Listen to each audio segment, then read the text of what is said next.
more about it with Shea when he's here. But the one thing that really seems to stand out about Shea this year is his ability, what he does after he catches the ball. It seems like last year, a lot of those were wide open and catching them and pretty running, but I've been really impressed with how he's handled what he's done with the ball in his hands after he makes the catch. And Tegan Rasmus, I think he's up to, I think that's like his 5th career defensive touchdown. I know he had 2 in a game last year. He's got back-to-back weeks this year. So I think there's definitely some areas where they look really, really good. But certainly some work to do. And I think Eau Claire North too. I think they're still trying to find themselves. I think on paper, they look really good. They got some really outstanding skilled players. They just struggle to consistently throughout the course of a game, put it all together. DC Everest earned their first win of the season, 1-2 overall, 1-0 in the conference, as they went to Southwood County and knocked off the Lincoln Red Raiders of Wisconsin Rapids 41-6. Corbin Enzenroth, 15 rushes, 175 yards, and 4 touchdowns. Quarterback Jake Stasiak was 8 of 13, 126 yards and a score. Andrew Bankston had 4 catches for 84 yards and a touchdown. Wisconsin Rapids quarterback Owen Richardson was 16 of 32, 186 yards and a touchdown. Cohen Lehman had 6 catches for 94 yards and a touchdown. So DC Everest going back to the recipe that worked very well for them last season, having a running back that's able to get some good production, get some good scoring. Their quarterback was efficient. He got knocked out of the game, however, but was efficient when he was in there, and the defense able to be solid as well. Yeah, I think the Everest's ability to rush the ball, kind of that's where everything starts for them. And obviously Enzenroth had a really nice game, 175 yards.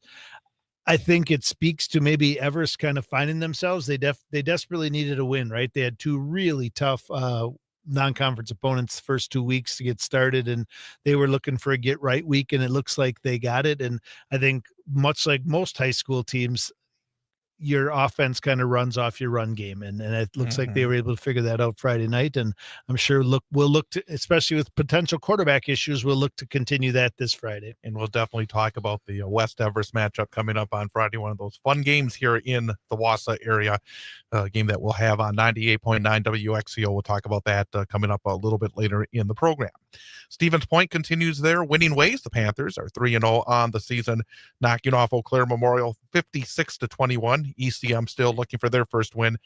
Trent Breitbach did it all. He had 12 of 21 passing, 263 yards, 4 touchdowns, added 17 rushes, 141 yards, and 4 touchdowns. When their quarterback is responsible for 8 touchdowns in a game, that usually means a successful night at the office for your squad. Johnny Ananitis had 4 catches, 177 yards, and 3 touchdowns. You talk about the average. That is trying to use some real quick math, but that's upwards of more than 40 yards per catch for very talented Johnny Ananitis. Marcus Holmberg for Eau Claire Memorial, 14 of 26, 205 yards, and 2 touchdowns. Stevens Point has done everything that they're supposed to do this season up to this point, but I would say that at this point they have not played maybe the level of competition that maybe, say, a DC Everest has played so far. For sure. I would say strength of schedule, they are not at the top for that.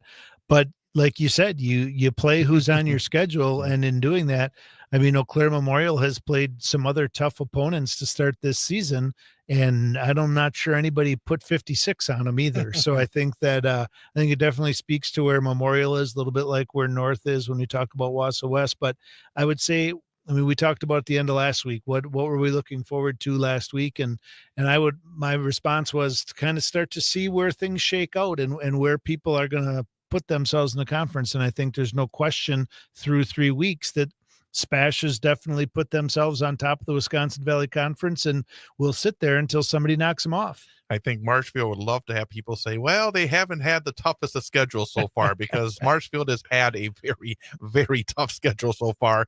And the Tigers had to go to Rice Lake last Friday night and fell 30-16. Rice Lake 3-0, Marshfield 0-3. This was a non-conference game, but a crossover game that does have, what's the word? Playoff implications, because when you all the conferences in Wisconsin 11-player football, they play 7 conference games, but in the Wisconsin Valley Conference, they only play 6 conference games. They have to find a 7th game to kind of throw in there to be able to figure out whether or not you're playoff eligible. So yes, in terms of the conference, it does not hurt them, but it does hurt them in terms of trying to get to that point where you get, in all likelihood, 3 wins in conference to earn a playoff spot.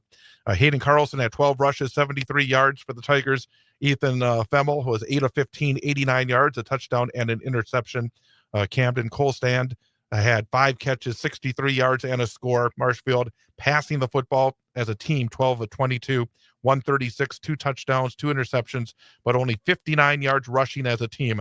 And that obviously will not be quite to the level of a Rice Lake team that always puts up huge rushing numbers, 337 yards rushing as a team. But boy, those Marshfield Tigers, they have to feel like they've been through the ringer in the first 3 weeks of the season. Yeah, that's tough. I mean, and we kind of, when you compare some of the other opponents and look at it, I mean, that seems to be, I mean, when you're able to rush the football, you have some success. Nobody's really done it for 3 straight weeks to this point, other than Spash, who's proven to be able to do that. I think Marshfield is a huge question mark for us yet. Like you said, they've had probably the strongest strength of schedule without question.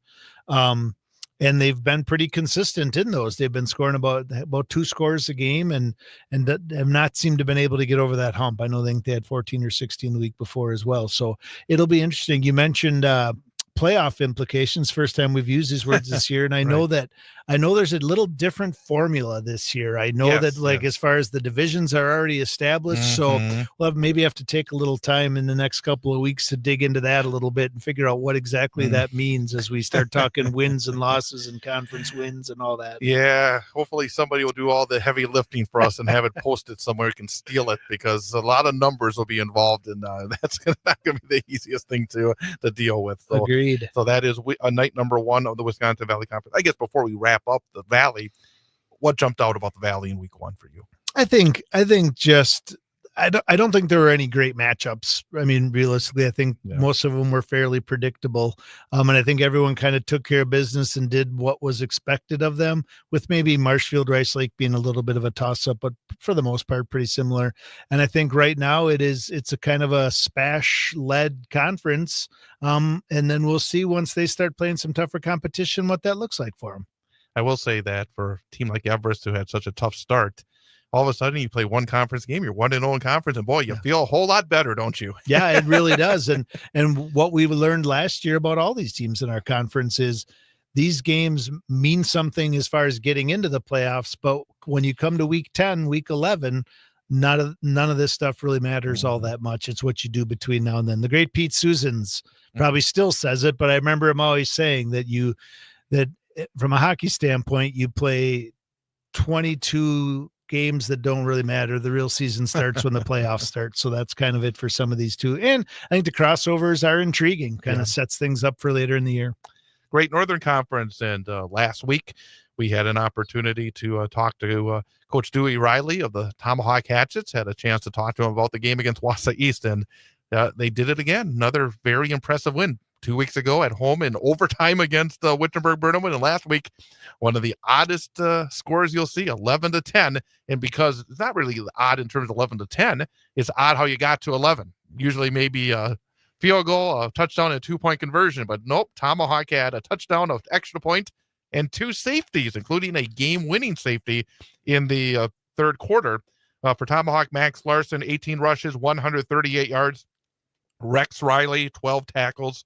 Cash Ryan Seafeld had a touchdown run for East. Gio Gomez field goal in the second quarter gave East a 10-9 lead at halftime. The only second half score was that safety in the third quarter that gave Tomahawk the lead, the second safety allowed by the Jacks in the game. A late fourth quarter attempt by East was blocked, giving Tomahawk the win. And that's when you think about it in the big picture, 7 games in conference. 1 out of 7 is, what is that? Whatever the percentage is. But it's a big chunk of the season. And a game like this, boy, 1-0 for Tomahawk, 0-1 for East. Yeah, you talk. This is the stuff that old school football coaches dream of, right? I mean, you preach special teams, you preach line play, you preach good defense, you preach being able to run the football. And this, I mean, when you're Tomahawk and you walk out of this game and you've checked all those boxes, right? Yeah. I mean, to get 2 safeties, you have to have really good line play. We can go 10 seasons without seeing a safety, and there was one in each half of this game.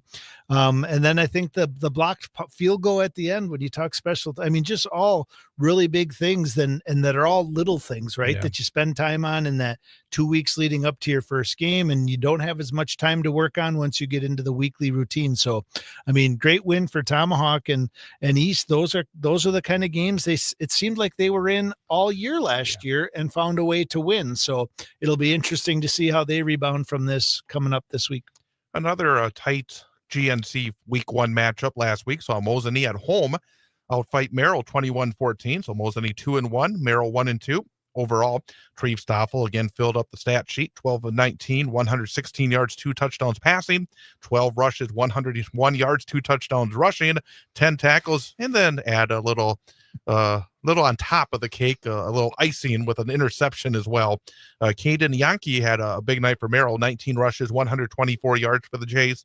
Noah Klug had 7.5 tackles, but I have to say, if you're Merrill, to go to Mosinee, that's been a tough place for Merrill to go since they've been playing in that conference, and to give themselves an opportunity to win the football game is something that Merrill can hang their head on. And for Mosinee, it's a win, and that's again that's the bottom line. Got the W. I think when we talked about this conference last week, and it appears nothing has changed in that when we go through 3 weeks, is every conference win is going to loom large in this, because we'll talk about Medford in a second, but they don't seem to be running away with it like they did last year. So I think that these types of matchups, and you're right, I think everybody would have probably predicted that Mosinee was going to run away with this one.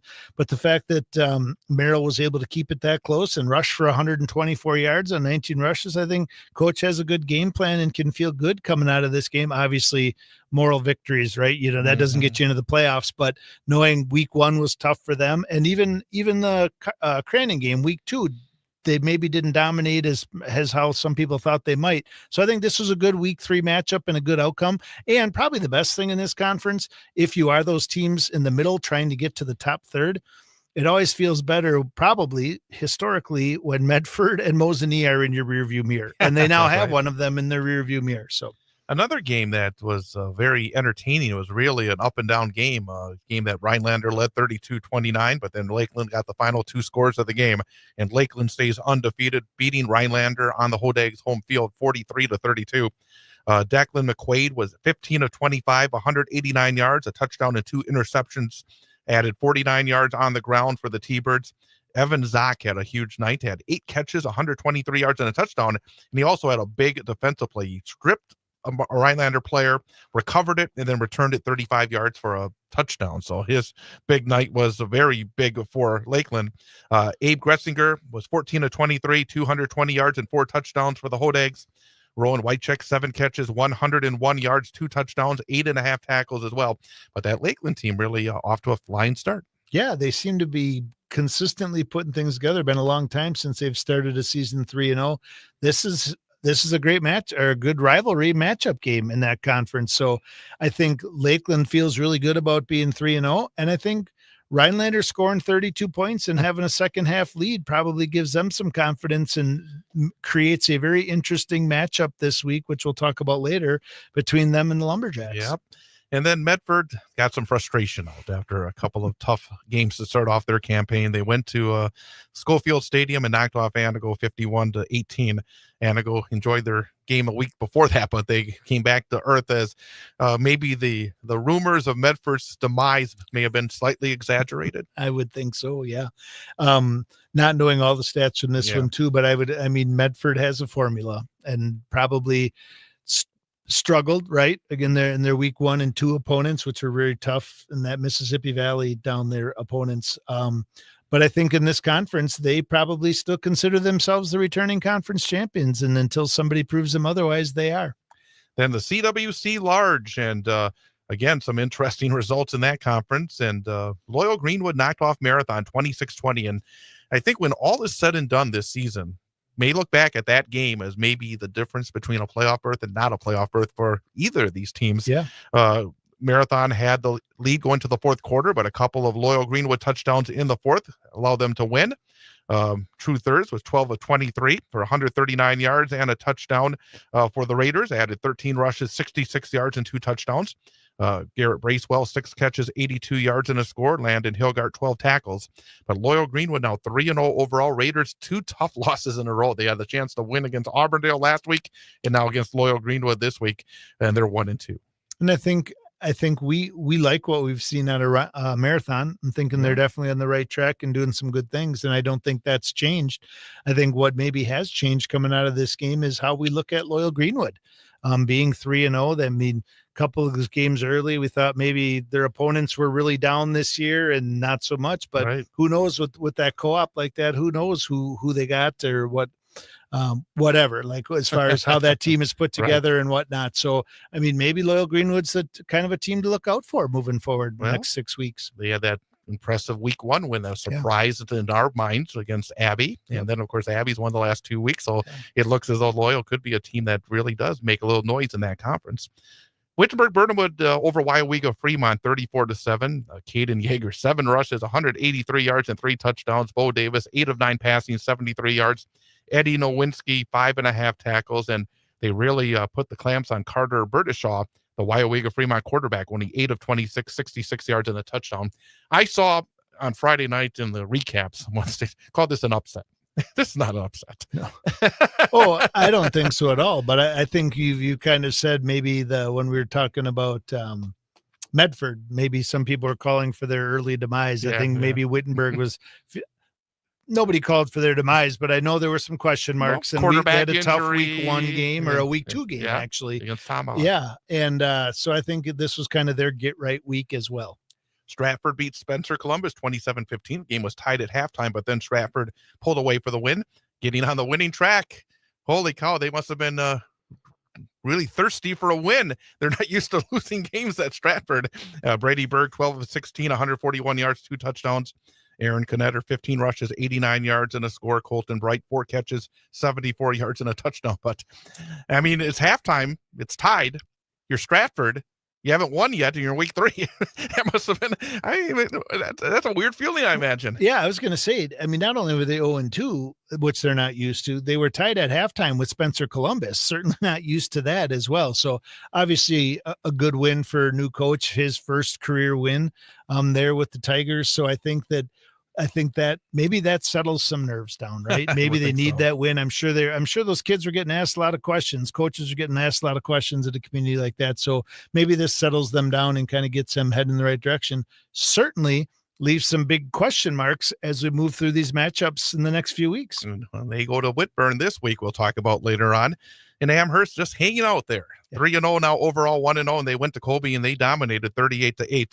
And slow down the Colby run game as Luke Hanula had 50 yards on 16 carries. But Amherst has been not just winning, but winning very impressively. Yeah, I think quietly maybe established, kind of like we've talked earlier in the Wisconsin Valley Conference with Spash. I think is Amherst ready to say, if Stratford's going to take a step back, we're going to take 2 steps forward and kind of bring back to where we were. So it'll be interesting to see those matchups with Wittenberg, Burnhamwood, with Stratford as we move through these. But early season or through 3 weeks, it looks like Amherst might be ready to reclaim their spot at the top. Speaking of keeping on top, Merrillwood CWC, Edgar shuts down Auburndale 27-0. Big one, of course, in that conference. Edgar 3-0, Auburndale 2-1. Tucker Strite 6 of 12, 126 through the air with 2 touchdowns. Gavin Bauer, 11 rushes, 49 yards to lead the way on the ground. Not huge numbers for Edgar, but they had a number of different players provide some support. 267 yards of total offense for Edgar. Alex Schneider had 8 tackles, but the big number is the 0 that their defense allowed. Yeah. If you ask Coach Sins ahead of the season, if you go through back-to-back weeks against Stratford and Auburndale and give up 0 points, I think he's pretty pleased with that output. We're going to go to the third game because then we'll go back to the second game because we have a guest coming up in a moment. So we'll lead right into it. So the third game in that league was the Assumption beating Pacelli 26-12. Both teams now 1-2. It was a 13-12 game going into the fourth before Assumption pulled away. Wiley Cornwell for the Royals at 19 rushes, 102 yards, 9 tackles, and 2 sacks. Jake Williams of Pacelli was 8 of 15, 127 yards, 2 scores. Bryce Flaker, 14 rushes, 69 yards. Big win for Assumption. Pacelli had won the previous week in non-conference, and for Assumption to get that first win, huge. And again, as you try to find that way towards 3 conference wins, and there's going to be one because there is a forfeit in that league this year. Huge game. Yeah, and we kind of talked about it last week, the significance of that game with these opponents when you look at the matchups ahead of them. This is probably stating it a little too strongly, but this was kind of an early season Super Bowl for those two. So great job for Assumption and tough one for Pacelli. And then it was Abbotsford over Iola Scandinavia, 39-0. Falcons 2-1 overall. T-Birds now 1-2. Erwin Aguilera, 13 rushes, 128 yards, and a couple of scores. Jesus Reyes, 11 rushes, 110 yards, 2 more touchdowns. Jason Pleckelman had 9 rushes, 102 yards, and a touchdown. We've seen this before. 3 100-yard rushers for the Falcons. They had 55 carries, 480 yards, and 6 touchdowns. But the thing that probably jumps out as much is they were able to shut down the Thunderbird offense to just 88 yards. So old-fashioned Abbotsford formula for wins, right? Yeah, it's interesting. It'll be interesting to talk to Coach in a little bit and kind of talk about where they've been already this year. Kind of a early season game. We probably thought that they would have won, and then the way they won this game was probably a little eye-opening as well. In fact, what we're going to do is we're going to bring him in right now. We're not even going to take a break. We're going to bring him in because I know that he's got another event coming up a little bit later on this evening. But Coach Jake Knappmiller, are you there, Coach? Yeah, I'm here. Hi, guys. Hey, terrific to have you back on the show. Really appreciate it. And I guess we'll jump in. We just talked about your game last week. Before we delve into your team a little bit, let's talk about that game.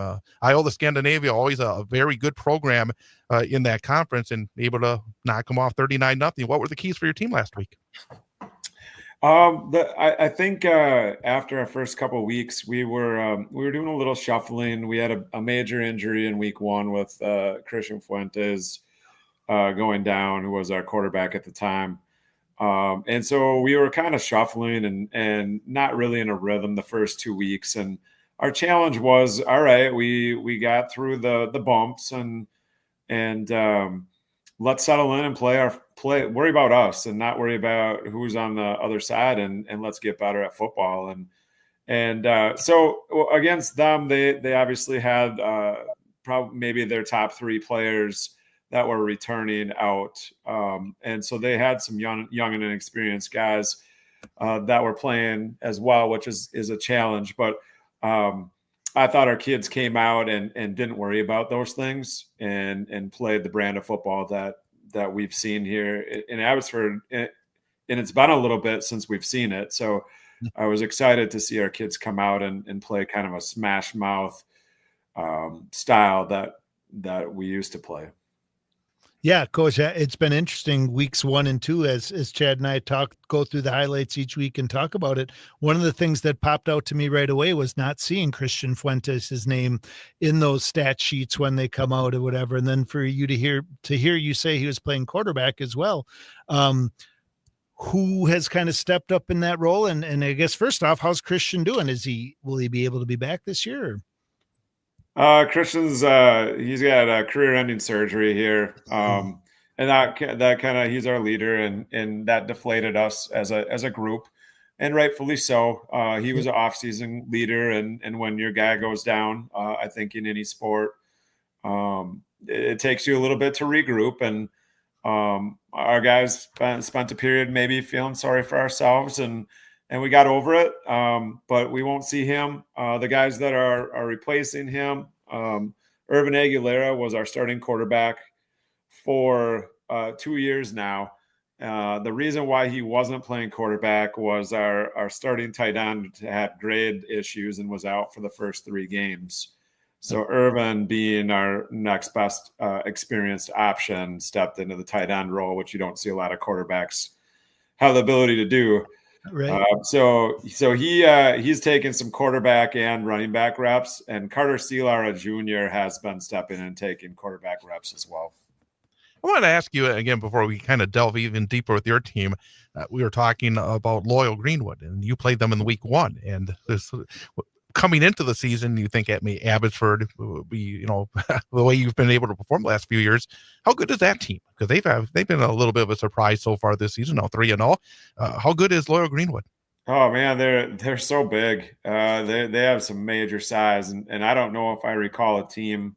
It's been a long time since we played a team that's been that big up front and had big physical backs behind them, and they run a style that matches what their skill set is. And we gave them the ball on our end 3 times. As I mentioned, we were shuffling our backfield around a little bit post Christian injury, and so they got a short field, and they're really good in a short field situation where they can just pound you. And so we didn't really get to see offensively how if they're diverse or anything, because they didn't have to at that point. Defensively, they're just sound and they're tough and they make you work. And they created 3 turnovers against us. So obviously they're 3-0, so they're doing things right. And I think they've taken some major steps as a program from last year. Yeah, we've definitely talked about that, noticed it. When you end a season like you guys did last year and you had a really nice end of your season, nice postseason, you kind of have a list of things you want to work on to get better for next year, both X's and O's, obviously the weight room, and then that character off the field stuff. So talk a little bit about that, but then also talk about when you have a rough week 1, week 2, and you have those injuries and you have to do quick, like you said, we had to get back to doing what we do and play our style of football and play tough. What did you do in the off season to prepare yourself to take that next step forward? And then what did you do in that 1 week when you had to regroup on the move?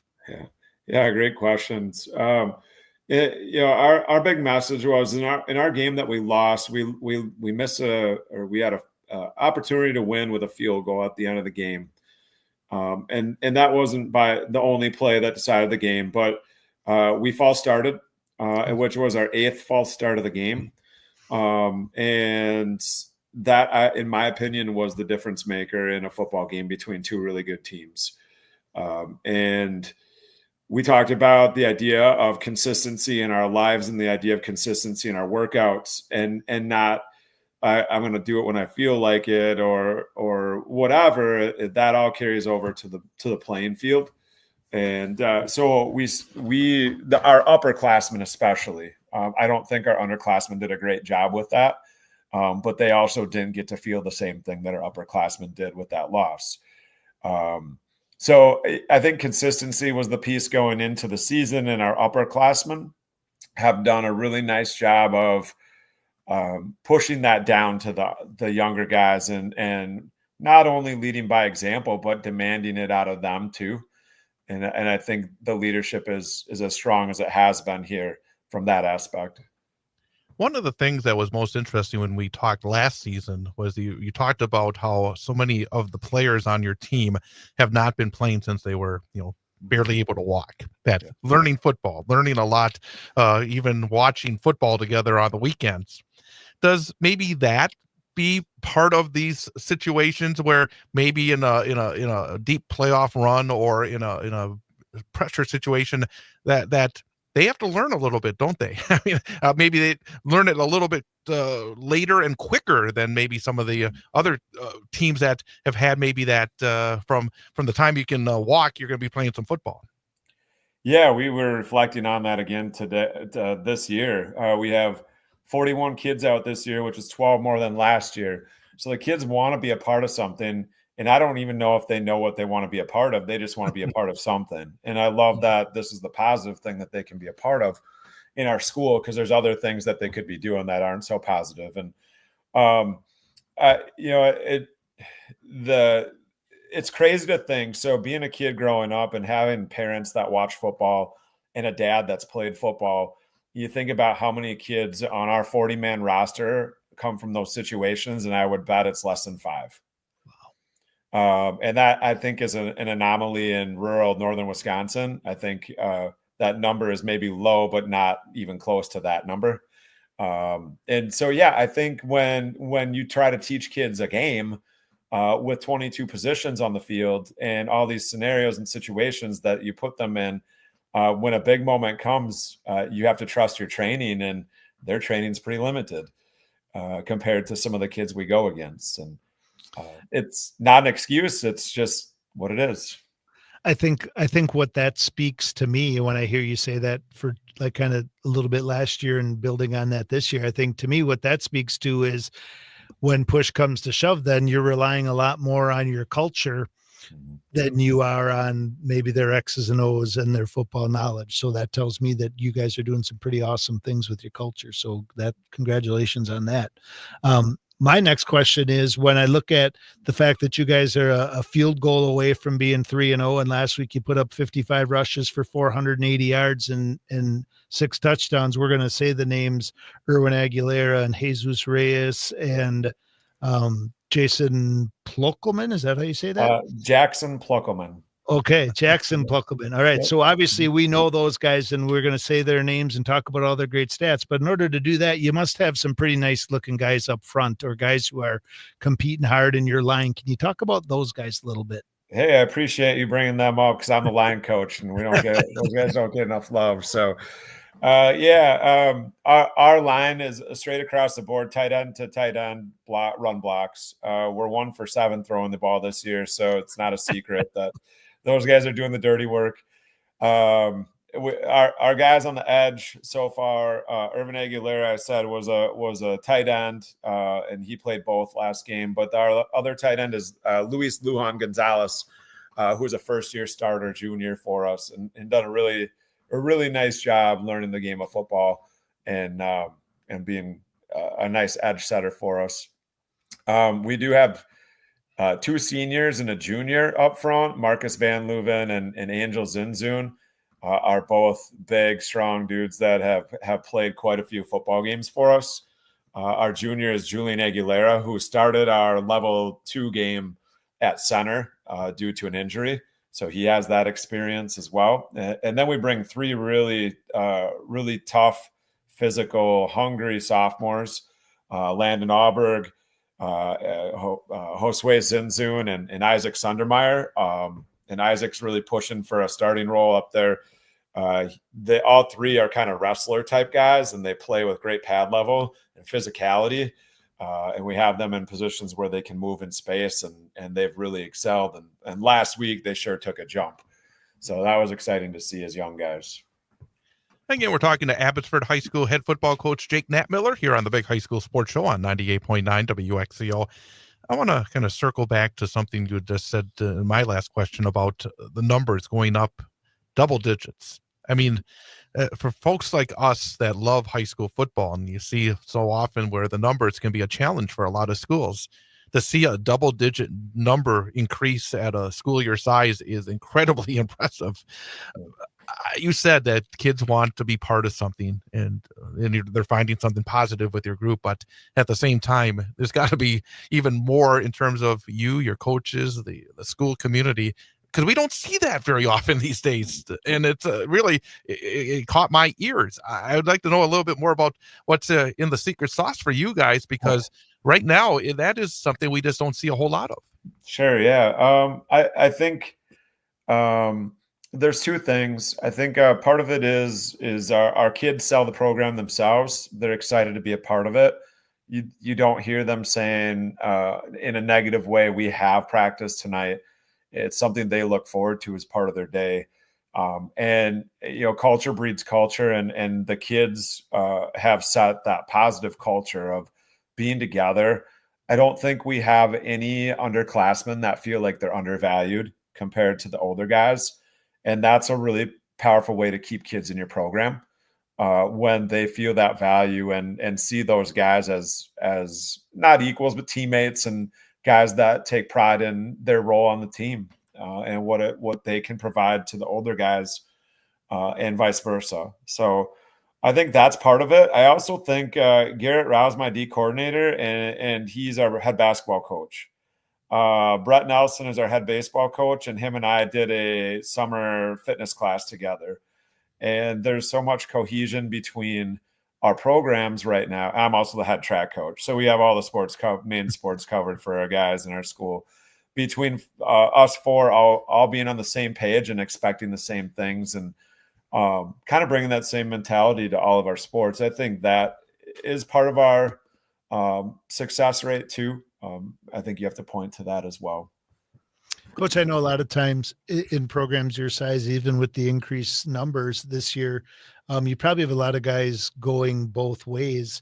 In addition to doing some great things offensively, you guys also pitched a shutout against Iola Scandinavia. What feels good about what your defense is doing right now? Yeah, Coach Rao would be mad at me if I didn't talk about the defense. Yeah, so Coach Rao is a backstory on him. He played quarterback for us one of my first years coaching 14 years ago, and he went to college, came back, and this is his third year as D coordinator and science teacher and head basketball and all those things.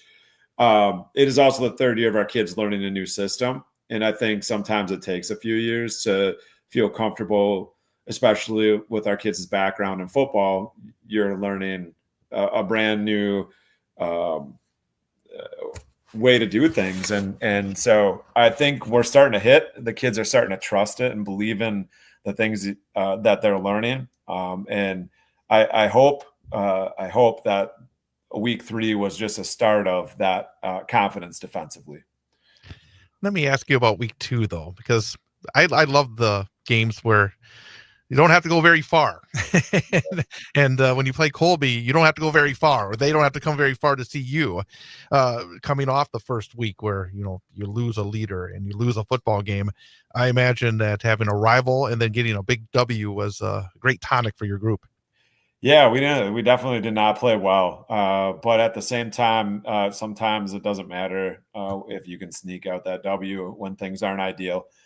Our defense definitely picked us up there. We fumbled twice and gave it away on both of them, but our defense caused, I think, 4 turnovers as well. We had an interception by Irvin Aguilera, and then 3 fumbles recovered on our end. One being really late as Colby had a chance to tie the game up inside of our 20. So we made plays at the right time. Our kids, again, being young, they had the jitters yet. Our sophomore group, our new guys that were filling in, were just kind of getting used to the speed and the expectations of what they're being asked to do. So, I think we're fortunate to come out of that one with the shuffle and then going into Iola and gaining some confidence this week. Coach, just following up on that one real quick, because Chad touched on that being your closest opponent in a rivalry. Is that a pretty healthy rivalry? Like, do the kids know each other pretty well from those two schools? And is there a little extra when you play Colby? Yeah, good question. We co-op in wrestling and baseball with them, and so there's some knowledge. Yep, and I think for the most part, it's a likable rivalry. I tell the kids it really wasn't a rivalry until last year when we actually won a football game against them, because they just whooped our butts for years and years. The first few years we played them, and for a lot of years we didn't play them. They were apparently too close to have a football game against. We drove by Colby many games, but no, I think it's good. Our kids really don't get into too much of the, like, there's a can that we play for and that sort of thing, and that's exciting to celebrate after the game, but I don't think that's why they play the game or why they're excited to play. But like you guys said, they know some of the guys, and they played CUDA football, the young kid football, with some of those kids as teammates, and now they're playing against them. So let's talk about your league, because it's always a very competitive league. You start off with, the powerhouse that is Edgar. Then Auburndale's been really good. Iola's been good. You've been good. And Assumption Pacelli over the years have had really good football teams as well. It's a really solid league, isn't it? And Pittsville, of course, is in there too. Yeah. I think the couple teams last year that had gone to 8-man, I think it was fitting that they were low in numbers and it was a good fit for their program. But man, if you want to get better and ready for playoffs and say that you're ready to play the best teams in the state, this is the league to do it. And even in Iola, the guys that they put on the field when they're at their best, and they weren't this last week. They didn't have those guys, but they had two D1 high level kids, one of the fastest kids in the state, and man, talk about an opportunity for your kids to be able to play against those guys and get better for whatever the future might lie, the playoffs or whatever. But yeah, Edgar being a perennial powerhouse in Auburndale, I think has been one of the most consistent, successful programs that we've been around here for a few years too. And that it just you look forward to those games because you want to see how your kids rise to the occasion and play against good competition. Anything else, Coach, or should we ask about this week's game maybe before we wrap it up? Yeah, you ask about that. I'll wrap it up when you're all done. Okay. And you do have Pacelli at home this week. And Pacelli played, it was a tight one against Assumption before they pulled away. What have you seen from Pacelli? What does your team have to do well besides everything in order to be successful coming up on Friday night?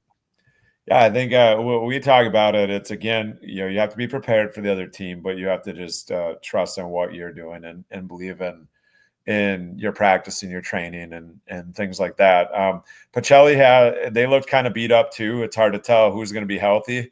They have 4 or 5 kids, it looks like, on the sideline that are on crutches or are not in uniform, and only a few kids suited other than the 11 on the field. So again, kind of like Iola, you don't know what team you're going to face and what personnel's on the field. And I don't know if that's going to change a lot for them. They kind of have a mixed bag offense, and defensively they run some different things against us than they did against the other teams traditionally. So you just prepare to follow your rules, your guidelines as whatever position you're coaching and teaching, and just play fast. Probably safe to say you guys see some pretty full and heavy boxes with your 7 passing attempts on the year, I would say, huh, Coach? We're prepared for that. Yes, absolutely. Hey, my last 2 things is, well, obviously good luck this week and moving forward, but I just wanted to say how impressed I am each year when you've been on, and the things you say about your program and what you're doing with those student athletes over there and teaching them. I'm sure, obviously, when it looks like what you're doing with your culture, but also what you're teaching these kids about life. So I love that. That's one of my favorite things about high school sports and high school football is turning these student athletes into young men. It sounds like you're doing a great job. So keep up the great work, and can't wait to see how you guys do move forward. Thanks. I appreciate you guys having me on. Absolutely. Coach Jake Knappmiller of the Abbotsford Falcons. Again, great to have him on the program here tonight. Coming up, we're going to look at the 8-man action from last week. And then, of course, our student athlete guest coming up, as we will be talking to Shay Jones from Wausau West coming up at the start of the next hour. It is the Big High School Sports Show here on 98.9 WXCO. On Friday night, it's a Wisconsin Valley Conference football showdown as Wausau West makes the short trip to DC Everest. Hear all the exciting action live on 98.9 WXCO, online at WXCO.FM, mobile devices and Alexa by searching WXCO, and on the Civic Media app, starting with the pregame show at 6:35 and the opening kickoff at 7 p.m. Wausau West football on 98.9 WXCO is brought to you by Sun Printing, the Wausau West Athletic Department, Wisconsin Valley Flag Football, Featherstone Cabinetry, the Wausau West Gridiron Club, and K5 Construction. It's Wausau West at DC Everest in high school football. Friday night, starting with the pregame show at 6:35, opening kickoff at 7 p.m. on your radio home for high school sports, 98.9 WXCO, online at WXCO.FM, mobile devices and Alexa by searching WXCO, and on the Civic Media app.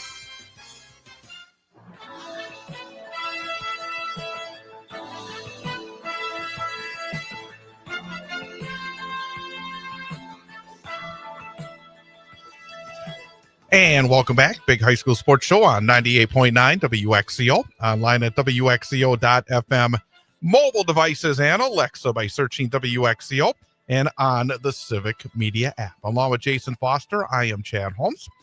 Coming up at the top of the hour, after the news update at the top of the hour, we like it when they get here early. I tell you, Shay Jones from Wausau West is in the studio. He'll be joining us at about 7:06.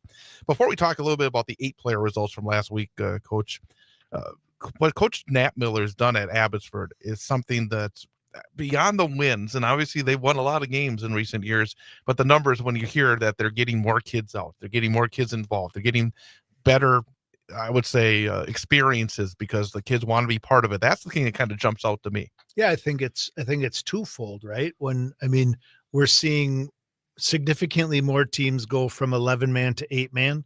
We talked a little bit off the air about some teams going from 8-man to no man football or not having a program anymore, which is a tough situation. So when you look at, not only do they have a team, that a level 2 playoff team from last year, but you add 12 play. I think you made a great point. You add 12 players to it from one year to the next in a school that size. I mean, so when you take your program from 29 to 41, that makes a huge difference with how you practice. It makes a huge difference in what the weight room looks like. But more importantly, it kind of, like, I love what he said, that it's not just, hey, we won games, so everyone wants to play football because that's a cool thing to do in Abbotsford. It's these kids want to be part of something good. Right. Yeah. And maybe they don't even know enough about football to know that what they want to be part of is football. They want to be part of something good. And it really sounds like Coach Nat Miller and his staff is doing a great job of creating something good. And how cool is it that the head basketball coach and the head wrestling coach, and he's the head track coach. So all these coaches from these other sports are there together, providing not only quality coaching that's turned them into a good football team and winning games and putting themselves in a good situation for the postseason, but it truly is probably making a huge impact on the lives of these student athletes and these young men, and going to pay huge dividends for them in life after high school. Absolutely. 8-player, Central Wisconsin 8, a game that we had last week on 98.9 WXCO is a battle. Newman Catholic went to Elman Bancroft, and Elman Bancroft beat the Cards by a score of 20-13. Both teams are now 2-1 overall, 1-1 in the conference. Big guy. Emmett Stiles for Elman Bancroft, 39 rushes, 212 yards, 2 touchdowns. Cards got an interception return for a touchdown from Cooper Gould. Cardinals were banged up a bit, but they fought, and I watched the game on Huddle, and they had a number of injuries, and you'd know it. We have two-way players. It's not just one injury. It's 2 injuries, and they lost a couple of players during the course of that game, and they kept fighting. They had a chance to the end, but in the end, it's just been a bit of a thorn in the side. Elman, it's the 3rd straight year that Elman has defeated the Cardinals, but Cardinals are going to be fine. Yep, for sure. And you watch the Badgers play last Saturday. How important is their center, right? Yeah, I mean, how many of those snaps went Kitty Wampus? So, I mean, that's one of the players that Newman lost, right? Or was the guy who snaps football. That's where the offense starts right there. And if that timing is off or you're struggling there, that's a tough hill to climb. I do not know the extent of his injury, how long he'll be out. 4 weeks, I think. 4 weeks. Okay. So he'll be back. So they got that going for you. But yeah, that was a tough one for me to see Friday night when I watched the scores, because after having Quincy on last week, what an outstanding young man, and I could just sense how bad they wanted to beat them. Exactly. Elman Bancroft last week. So that was a tough one for me. I felt bad for those guys. Talking about feeling bad. Ooh, yeah.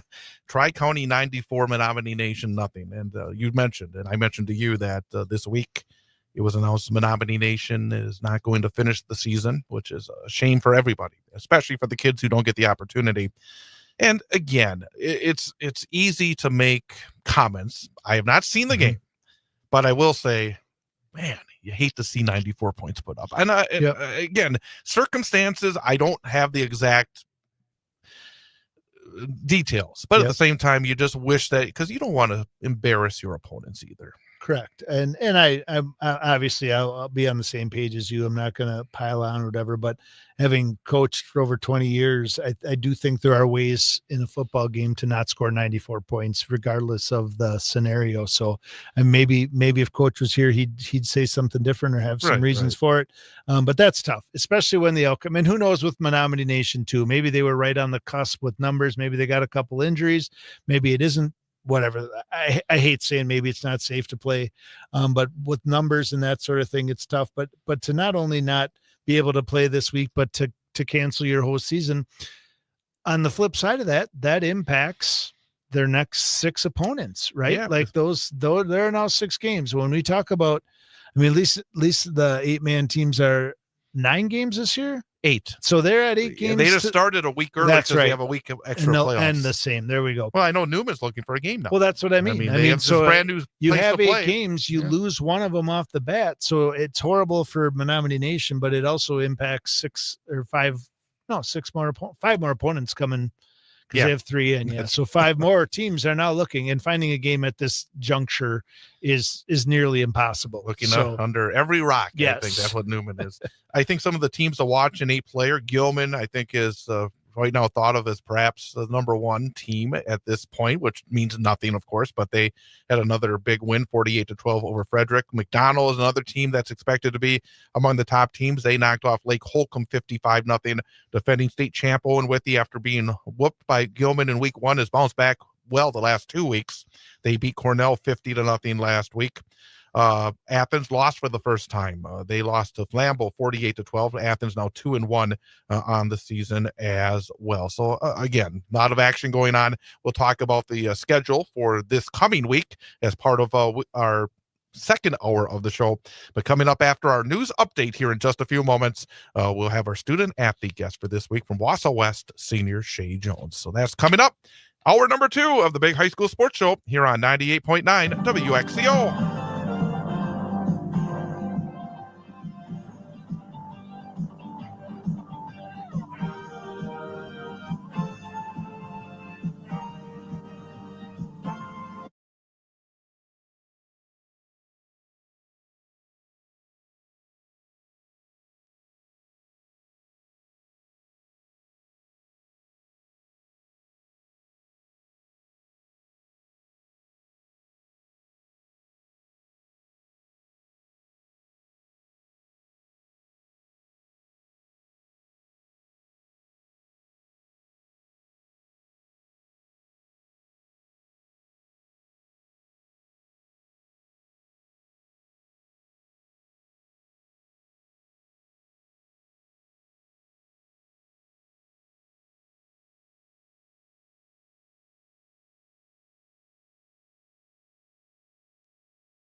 have the buttons.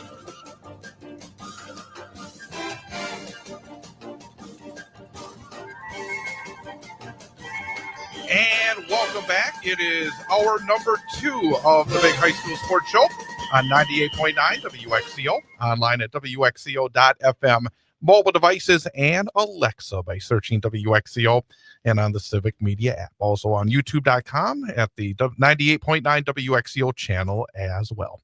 With former Wausau West High School head football coach Jason Foster, I'm Chad Holmes, and this week we make it a Wausau West double here as our student athlete guest from Wausau West, senior Shay Jones. And Shay, thank you for coming on over. Thanks for having And get you a little bit closer to that microphone. Make sure everybody can hear you really good. But really great to have you on board, multi-sport athlete for the Warriors.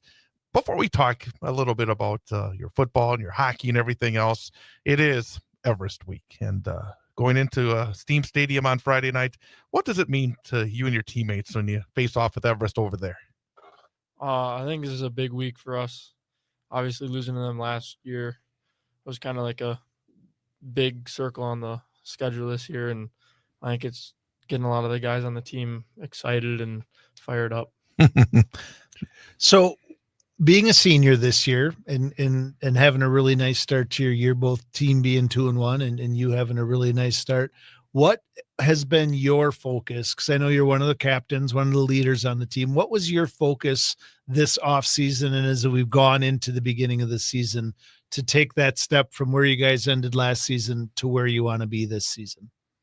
I think it was to get everyone on board and like everyone in the weight room all summer and everyone at 7-on-7 and just like hanging out and building chemistry and getting ready for the season. How important is the weight training? Because that's something that I think a lot of folks who may come out on a Friday night may not be around the team all the time, may not have a kid on the team. I've noticed over the last number of years, and I think going back to your last few years as coach, Jason, that was a big focus to get the team back to where you thought it should be. And that was a big factor in some really good seasons for Wausau West. For yourself, how much importance is there? Do you see the kids that are in the weight room during the off season, their strides forward compared to maybe some that aren't there quite as much? Yeah, you can definitely tell like when you're going to block someone and they're not football strong compared to like weight room strong, you can definitely tell. So it's pretty important to be in the weight room all summer. Mm-hmm. I mentioned earlier, so in the beginning of the show, we kind of recap last week's games. And when Chad mentioned you were being on the show and you had the 2 touchdowns this last week, one of the biggest differences I've seen in your game. So when Coach Nowinski was there last year, Coach Mills this year, one of the things they talk about is how you are one of the best blockers on the team, right? When we talk O-line, oftentimes people don't think about tight ends, but in Coach Johnson's offense, tight ends play a huge role in blocking. If you can't, doesn't matter how good you are at catching and running, if you can't block, you're probably not going to play tight end for the Warriors. So tell me 2 things. One is, what have you done or what makes you such an effective blocker? And then number 2, the other thing I've really noticed this year is what you do when the football's in your hands. I feel like you've been better after the catch this year, like taking hits, driving your feet, finishing runs. Tell me about your blocking, and then tell me a little bit about what you've seen as the growth in your game as a receiver. I think blocking is hockey definitely helps with the balance and like bringing the block to them and not letting them come to you and trying to go from there. And then receiving the ball, I think after the catch, I worked with Tegan Rasmus's dad and him this summer, and I think he helped me a lot making like just moves after the catch, and obviously going to college camps and stuff. It's been nice to get some knowledge from high-level coaches. So I'm on the same lines talking about the catching ability. Number one, it does seem as though you have more confidence in your hands. It just feels like, boy, you get your hands on it, it's going to be there. And also, you kind of mentioned the physicality of hockey helping you with the blocking.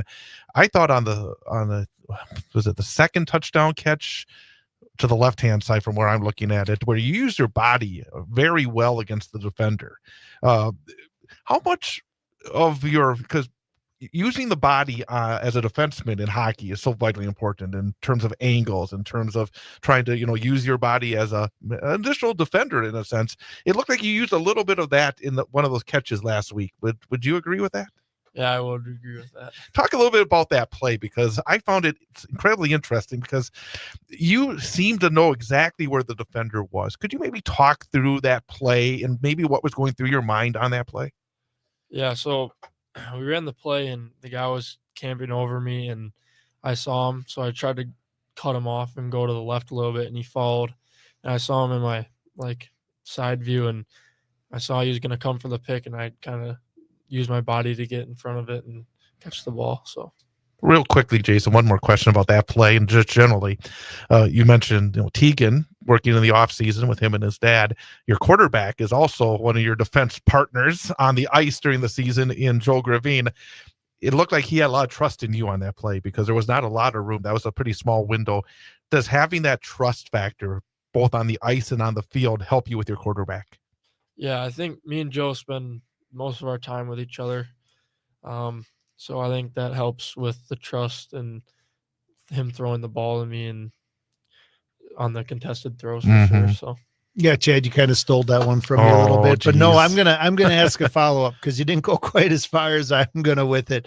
The other thing I know is I see you and Joe together all the time at school. I see you and Joe as partners on the ice, all of that stuff.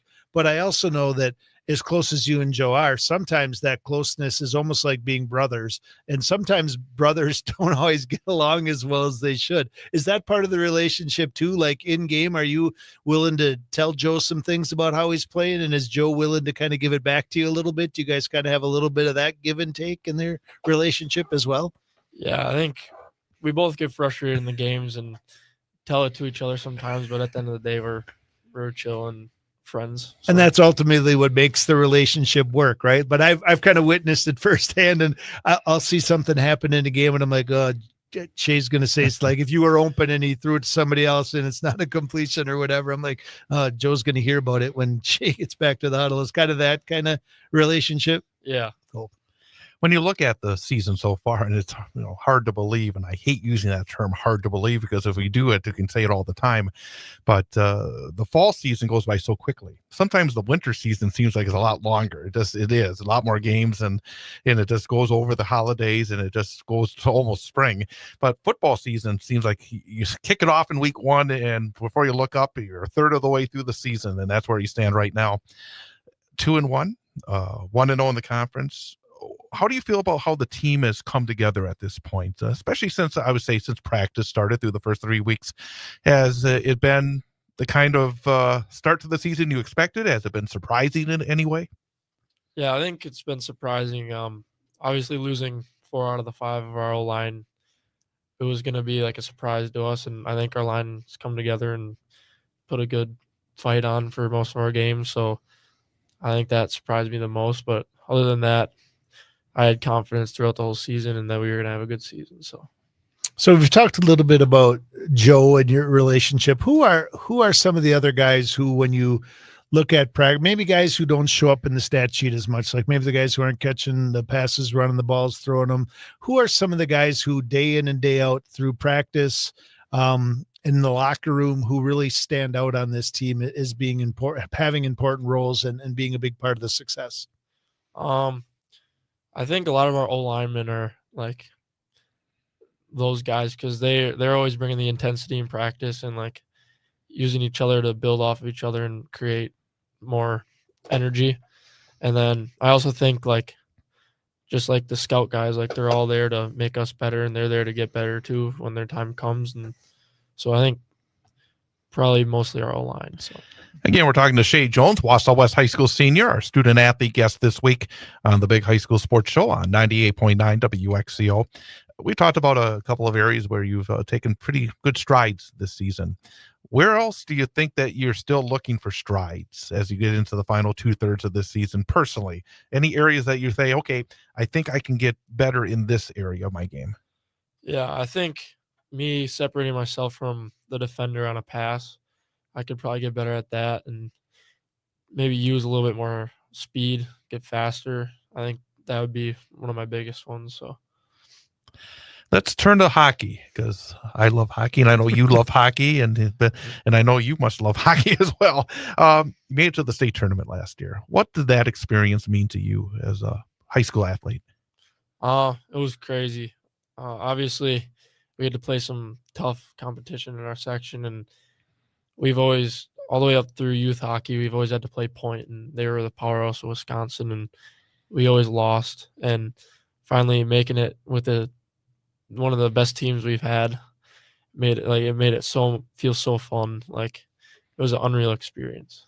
And this has not always been the case at Wausau West. There's been some, but it feels like right now there's more hockey players playing football than maybe there has in the past. And not only playing, but playing really important roles. When you look for sure, you and Joe and Tegan really stands out on defense. Like, how do the two play? I mean, we've talked a little bit about the physicality and the blocking, but how do those two sports work together, and how does what you do well in football translate to the ice and vice versa?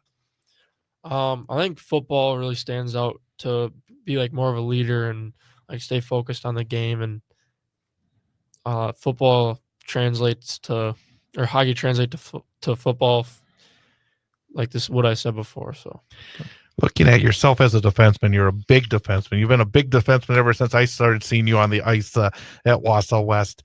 What is the mentality of a hockey defenseman? Because I've seen over the years that often it does start at the blue line in terms of maybe the attitude a team has. And you've had some really good defensemen that you've been around at Wausau West, and the group that you've had the last couple of years. What is the mentality of a defenseman on the ice? My mentality is to be the hardest hitting one out there, and obviously use my size to my advantage. So I think that'd be it. Let me ask you a little quick question, because when you one of the things about hockey, it is such a fast game. It is a physical game, and you have to know what the line is. And if you give up too much to that line, then all of a sudden they're going to run through you. I've noticed that you and the other guys have really developed that you're getting smarter about it, because you don't want to spend 2 minutes in the box. That doesn't help anybody. The mental aspect of the game is vitally important that maybe people don't think about as well, correct? Yeah, that's correct. Obviously hockey is like a big mental game, even with your own teammates in practice, and it's even harder in the games too. So Do you find that difference between football and hockey too? Because you're an emotional guy, right? I mean, Yeah. I've seen it on the ice. I've seen a little bit in football. Is it harder to control those emotions in hockey because the game just keeps going? Like football, you go like crazy. They blow a whistle. You know, you got about at least 30 seconds before you do another one. In hockey, you might get whatever. You might smoke somebody or get smoked, and the game just keeps going, right? Unless the whistle's blowing and the penalty's called. So do you notice any differences between the two in that regard? yeah, for sure, it's a big difference.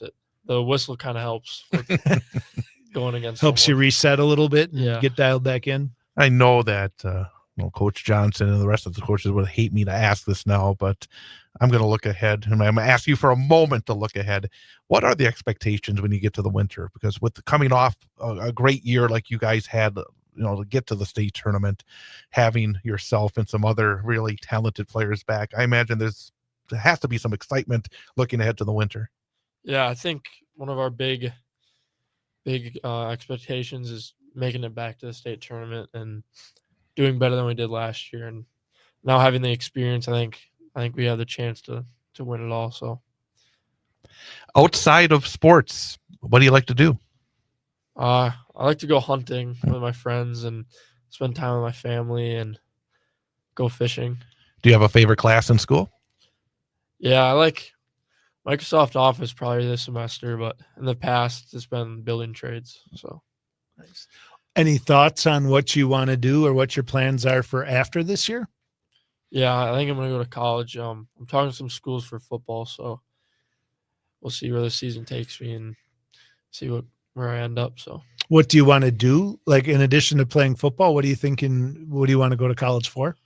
probably business, something in business. It's always interesting to talk to the kids who are in the midst of that. What is it like when you get a call or a text or a message from somebody who says, hey, we're keeping an eye on you. We'd like you to consider coming to our school. We'd love to have you on our team. What's that whole experience like? Is there pressure on you? Is it difficult at times? Does it give you a spring in your step knowing that people are keeping an eye on you? It for sure helps, but sometimes it gets a little nervous, and like you have to compete good in the game, otherwise you could lose that. And obviously it's nice to build a relationship with like somewhere you could go next. So I think it helps a lot. And it's kind of a different process, right? Like in the summer, you're on campus and at camps and doing stuff, so they actually get to see a heads up. And then once you get to the season, the communication changes quite a bit, and it comes more down to your huddle highlights and that sort of thing. So is there quite a bit of communication? Yeah, some of the coaches I'm talking to right now, they text me daily, and I was just on a visit to Concordia St. Paul and last weekend, so I think I still see them, but not as much during the summer. So I think it's nice to text them daily. And is it difficult to balance your time? You have your sports, you have school, you have, you would want to have your family time and your friend time and a little time to kind of clear your head, I imagine, as well. Is it difficult to balance all that you have going on in your life right now? Sometimes it's difficult, but I think the mod schedule at West really helps it with the homework. And if you're off for however long and you don't have any homework, that's your time to see your buddies, and then after school go to practice. And so I think it's hard, but West's schedule for sure helps. Let's talk a little bit, and we don't have to get into the game, the X's and O's so much yet, but let's talk if he wants to. I have no problem with that. Let's talk about Coach may have a problem with that, but I don't have any problem with that. Let's talk about Everest week. Like, is there, so last week you played Eau Claire North, just the second time they've been in our conference. Year 2 they will be moving forward, but not a huge rivalry or anything like that. What's the difference or the different feel from both the coaches, the team, practice, locker room this week, knowing you're playing DC Everest?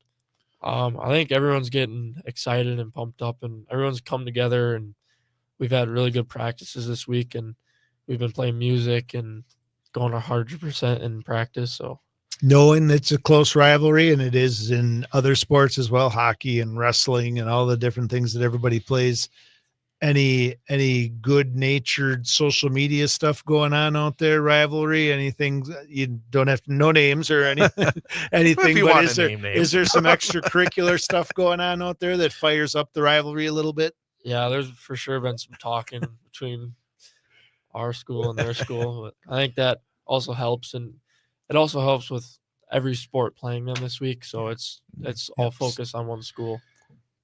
Who is your favorite rival? It could be different for different sports. Who gets you going? For hockey, it's for sure Spash, because growing up I've played like AAA with a lot of the kids on Spash, so it's like us versus them, and we're all friends.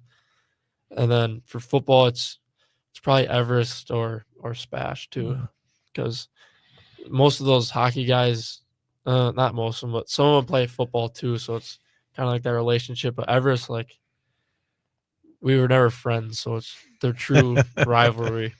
And in football, the road for the conference championship usually goes through Wausau West, Spash, or DC Everest in the last 5 to 7 years. So knowing those games, those matchups mean a lot. Let me ask you. Maybe I shouldn't, but I'm going to ask you anyways. What would it mean to beat Stevens Point on the ice this year? You got to state last year, but they were already gone, which was fine. We had no problem with that. But this year, again, going into this year, you got them twice in the regular season, and who knows, in the postseason as well. What would it mean they've been such a thorn in the side for everybody. I mean, last year they didn't lose a game until the playoffs, which was sad for them, I guess. But what would it mean to knock off the Panthers this year and maybe even win a Wisconsin Valley Conference championship? I think it'd be like giving one last punch, because we've always been on like a close game and losing, but I think this is our year to flip the sides. And I'm terrible. I know, because you're the coach, and you're always being so careful about things. And I ask all the questions that shouldn't be asked, but doggone it, I wanted to ask you, because those are always fun games. any game. I mean, I'm sure Friday night will be that way. I remember at Marathon Park last year when Stevens Point came into town, and then in the playoff games with Superior North in New Richmond. Do you receive energy from the crowds? Does that change how you feel, how you perform on the field or on the ice?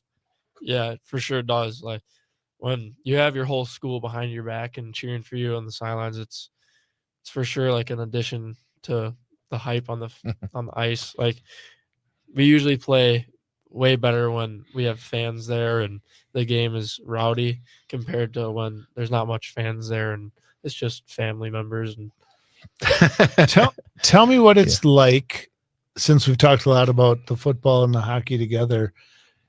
It's given you the opportunity to be coached by a lot of different people. Like football is one of those sports that has, I mean, I think at Wausau West, we have about 16 or 17 coaches from varsity down to the freshman football level. So you've been coached by a lot of different people, right? Coach Nowinski for 3 years. He's gone this year, Coach Mills, but Coach Johnson, you've had Coach Brandt and all the coaches on the hockey staff. This year, Coach Brown will be at the top.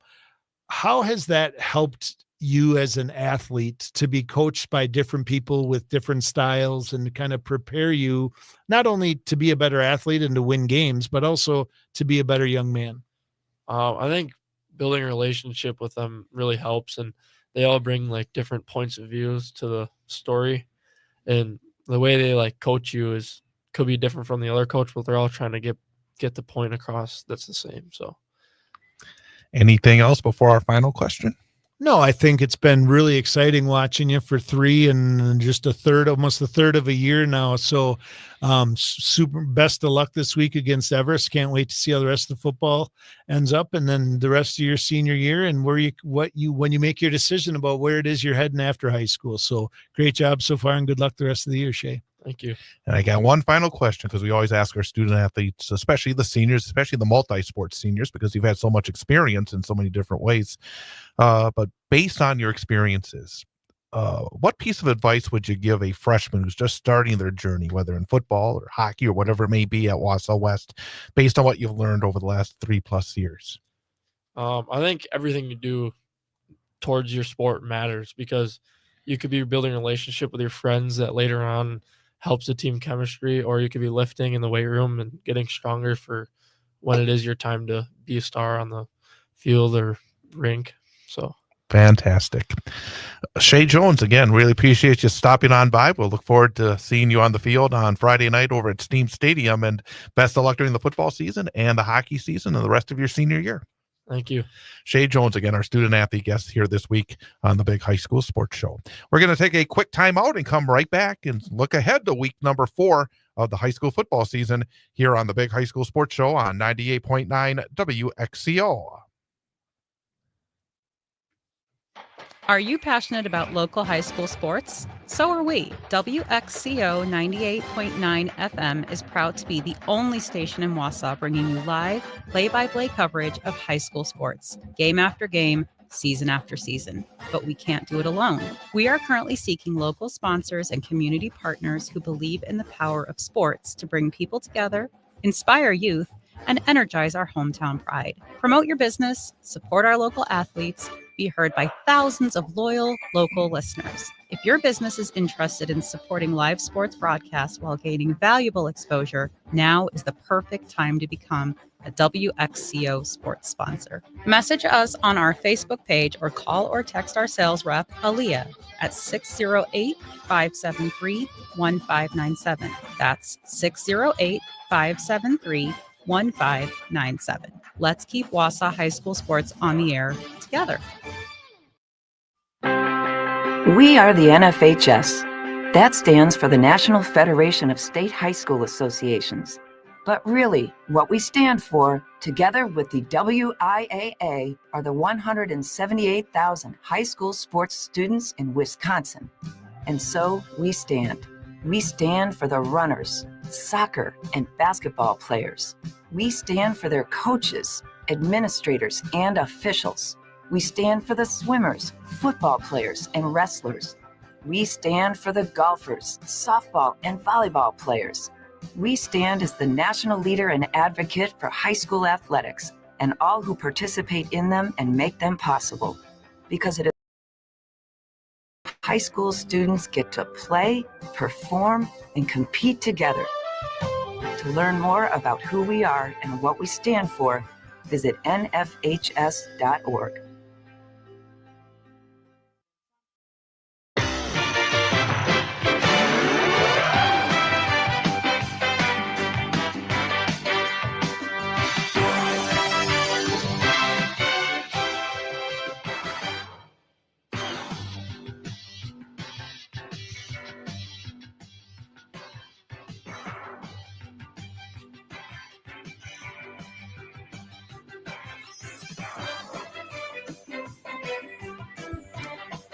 And welcome back. It is the Big High School Sports Show on 98.9 WXCO, online at WXCO.FM, mobile devices, and Alexa by searching WXCO, and on the Civic Media app. With Jason Foster, I am Chad Holmes.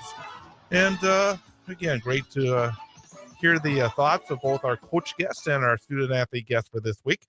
And it's always fun when you get somebody in before a rivalry game. Because you do feel it. You get to Wednesday, you're getting closer and closer. You're about 48 hours away from kickoff, and it's you've been through it so much. I mean, when does it really start when you start to really feel it before a big game? I would say if I were coaching in this current situation, it would have been the second we walked off the field against Eau Claire North last week. Rivalries are big. You watch a lot of film in the off season. Obviously that's about building your culture, weight room, working on some 7-on-7 and stuff now. But ultimately you circle some games on your calendar and you watch that film a little bit extra in the off season, like what they did well last year, what you did well, what you were able to kind of find in their defense. Because when you play teams like Everest, Rapids, Rapids isn't a good example with new coaches here, but when you play Rapids, or when you play Everest and Spash and Rapids, when they were running their option and stuff, you knew what you were going to get every year, both from an X's and O's standpoint, as well as from a toughness, right? Rapids was going to give you this with a little bit of a chippy edge to it, and Everest was going to try to bully you with their tradition, and Spash was probably going to try to beat you with their athletes. So just those different things and finding out how you can prepare. The one thing that is a little bit interesting to me, I wonder, is Everest is pretty much turned over. Coach, great new coach there, and Braden does a great job. But the names are gone, right? I mean, there's like some of their offsprings are there, the Coonins and the whatever, but Luke Coonin's gone and Tim Stralo's gone, and there certainly isn't, and there certainly aren't any Steffenhagens left. Mm-hmm. So some of that rock solid tradition that even extended past Wayne for years and years and years has really changed. So I always wonder how much some of that rivalry that exists, or that tradition at DC Everest that existed when they just completely dominated the Wisconsin Valley Conference. And at West, there's a lot of former players still on staff at Wausau West. So I think during this week, Everest, when we used to play East, there's a lot of talk at the end of practice when coaches kind of take a minute to reflect on not only practice, but what this week or what this game means. And I can't help but think about Coach Wimmer at Wausau West, defensive coordinator. I graduated from West in 1991. Tim's been coaching there ever since, and this is his week. Like, if there's one thing that raises his blood pressure higher than it ought to be, it's DC Everest. So every time when we get to this week, I think about Coach Wimmer and what he's saying at practice, and most importantly, what he is saying right before game time in that locker room is always very exciting. And there's just some extra emotion that goes into it. A lot of interesting stuff you just said there. I remember, I think it was Logan George last year when he was here. And I think there was a sense that a lot of the kids at DC Everest wanted to start their own story. Yeah. That you go into Everest, you see it on Steffenhagen Field. Yep. You see those state championship footballs on the wall. Anybody that grew up around here, I went to school there. I went during those years. I went to the games. I was biggest regret. I'm gonna say this. I'm gonna share. If your kids out there, even if you aren't the best player, you should go out. It's still the biggest regret of my life. I played in the youth football and played some quarterback, and I should have gone out. And that's still a regret that I have to this very day. But it was still a lot of fun to go to Steam on back then, Saturday afternoons. Yep. When I was going to school, people would say, "What? No, they didn't have lights until about early '90s." Yep.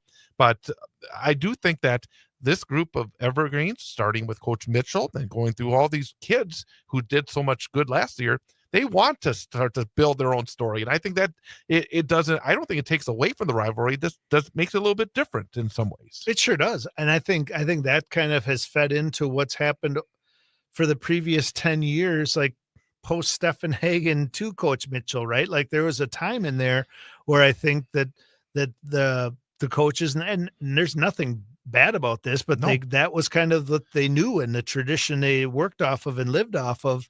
And I think this last year, and obviously they were aligned with some really talented players last year, as they are again this year, but it was a special group last year as they made it to the semifinals. But it was kind of the perfect opportunity for them to kind of start writing their own story. I think what keeps the rivalry alive is in talking with Shea, right? That these kids play multiple sports against each other. The other really big difference that's out there now, and this is maybe one of the reasons that not being the activities director anymore, maybe my blood pressure has gone down slightly, is one of the biggest changes is social media. So I think it used to be, Coach Nowinski always used to say one of the best things about beating DC Everest is you get all dressed up in your Warrior gear on Saturday after a big win, and you go over to Pizza Ranch or whatever with your Warrior gear on in Everest country, and you kind of remind people of what happened. Well, now it's all social media, right? Yeah. Leading up to it, the game day, during the game, and after the game, a lot of that trash talking, and oftentimes it's not even by the athletes, it's by the student body or people who don't know anything about the game. Exactly. But it certainly adds an extra sort of element to the rivalry. And it's out there. And one of my favorite stories, a number of years ago, I did the game over at Steam. Did the XCO broadcast. Wearing the West shirt, and the next day I was having lunch with my mom and my sister. And my sister went to Everest the year after I went, graduated, and we're at Papillon's over on that side of town. And some friend of hers and the friend's mother stopped by the table, and then her mother goes to me and says, "How could you wear a Wausau West shirt at DC Everest?" And I think that's it's sort of indicative that because it means something. What's interesting, and I've heard this about Mosenique, so there's a ton of tradition there as well, but their history of their school and their sports, and I think this is true. I think sometimes when I talk about myself, Coach Johnson, Coach Freiberg, Coach Wimmer, I think sometimes we remember the rivalry different than it is. And I think when you talk about DC Everest, like I think the parents remember it differently than the athletes. So I think there's two different levels of the rivalry. So. It's the parents, the coaches, and then the players who are living life today kind of have a different view on it as well. What about the game? I think there's still a lot to learn about both these teams. Yeah. I think in terms of when they faced, I would say between both of the teams, when they faced what you consider the top tier opponents, they haven't won yet. Yep. They've taken care of business in those games that they probably thought, hey, we're going to take care of business against. Now this game, it's a significant game. The winner's 2-0 in the conference. It makes you feel really good. It takes a little of the pressure off too, because when you number one goal, I imagine, and you can say this more than I can, is to get to the playoffs. Absolutely. Get there as early as you can. That's the first box that you check as you go through a season. And you never share this with your team or anybody else, but you do. You look at the 9-game schedule and you say, these are the games we should win. These are the games we need to win to get that, whatever the magic number ends up being, 4 or 5 or whatever, conference, regular, whatever, non-conference. But that's the first box you check. Once you know you're going to make the playoffs, then you're competing for that conference championship. And then after that, it's how deep of a run can you make going forward. I think when you talk about where is this game at, we've talked about Spash, right? They sit at the top, and until somebody proves them otherwise this year, they're undefeated, and they've had the best wins so far. Everest is the returning conference champion, right? So as far as this matchup goes, I think if we talked about Vegas and betting on this show, which we obviously don't, I think people probably says since the game's at DC Everest, they kind of had their way with us a little bit last year. I mean, we had some injuries and that sort of thing, especially at the quarterback position, but they won it. They took it. and took it to us a little bit in the second half. So I think Everest probably gets a nod at this point, but it's very different teams than it was on that field last year over at Tom Field. So I think you said it best with there's a lot of question marks, and I think we will know a lot more about the conference after Friday night at Steam Stadium. Let's look at the other games in the Valley. The old River Jug game, Wisconsin Rapids and Stevens Point. There's at least, and I know he would never say it out loud, but you got to know that for Coach Mike Krenz going into Stevens Point on Friday night, he wants his team to perform well. Absolutely, and I hope for his sake and the Rapids program that they can. I mean, obviously, this is a tough game for them for sure. On paper, it probably doesn't look great for the Red Raiders. However, like you said, Coach Krenz has coached at Spash. Coach Krenz has had some really nice success. And my bet is the things he's doing at Rapids are very similar to what he did at Spash, with a very developed and a team that was ready to win a conference championship. So, but he's doing the things there. But we talk about what's being said at the end of practices in the Everest West game. I would imagine there's some really good things being said in Wisconsin Rapids this week. Must win for Marshfield, home against Eau Claire Memorial. No doubt.